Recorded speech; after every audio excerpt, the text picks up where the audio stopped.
Even what appears to be the most impossible situation, like death, God can see potential.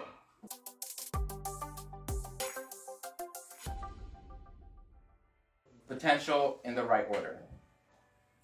So instead of looking at the unknown and uncertainty and being stressed, we can look at it and see the potential. So I know we're talking about neighbors. Neighbor, look at your neighbor, say, neighbor, you got potential. You got potential. Where's Waldo?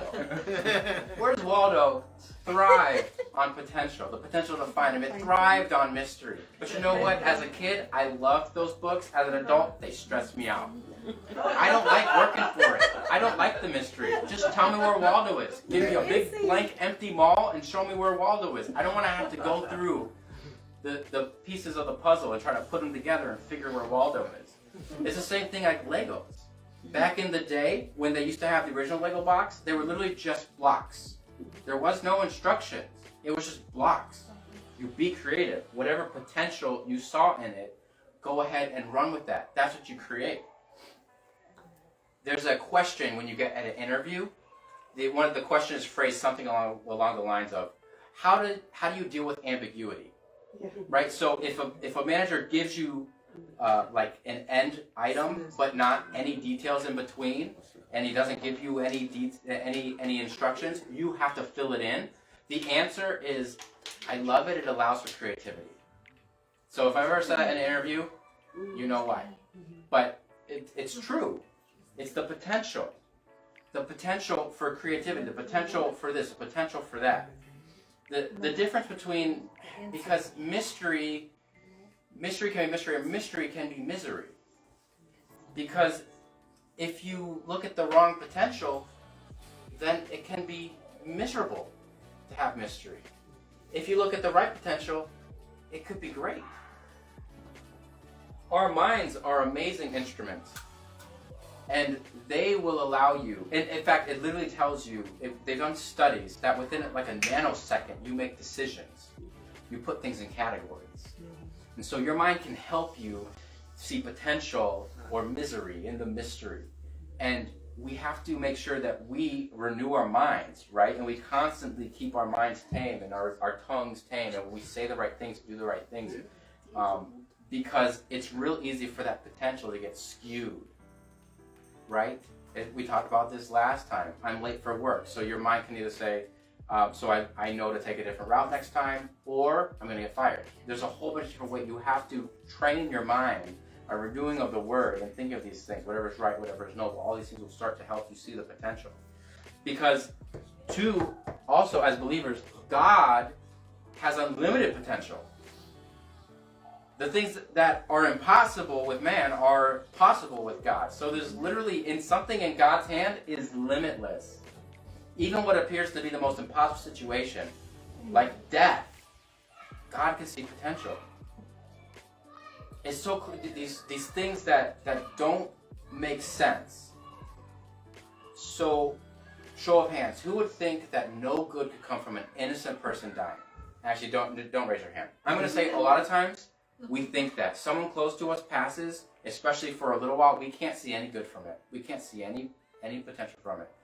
And even later on, it hurts. I lost my dad like 13 years ago. I cried about it last night. It's a process, so I'm not judging people when they feel like there's a lack of hope, when this uncertainty is hard.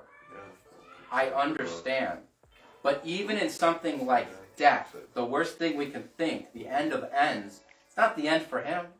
Because who can think of one innocent man dying whose potential led to the salvation of the world? Amen. And he says in one of the last phrases that he talks about before he moves on, he says, unless a grain of wheat falls and dies, it remains alone. But if it falls to the ground and dies, it produces much fruit. And his wording was very contemplative. He knew what he was saying. Dies. The 1 Kings 13:23. We see that Elisha was dead. And he still wasn't done, because it came to pass in 1 Kings 13:23 that as they were burying a man, that behold, they spied a band of men, and they cast the man into the sepulchre. This was a dead guy, the sepulchre of Elisha. And when the man was let down, he touched the bones of Elisha, and he revived and stood up to his feet. We see the valley of dry bones. We see this idea of Lazarus dying. So, Lazarus died.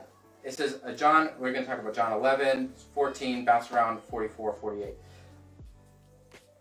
They tell him, Lazarus died. So he says, Lazarus died, and I'm glad for your sakes that I wasn't there. You're about to be given new grounds for believing. A platform for your faith to grow, to deepen. He says, you don't have to wait for the end. I am, right now, resurrection and life. The one who believes in me, even though he or she dies, will live.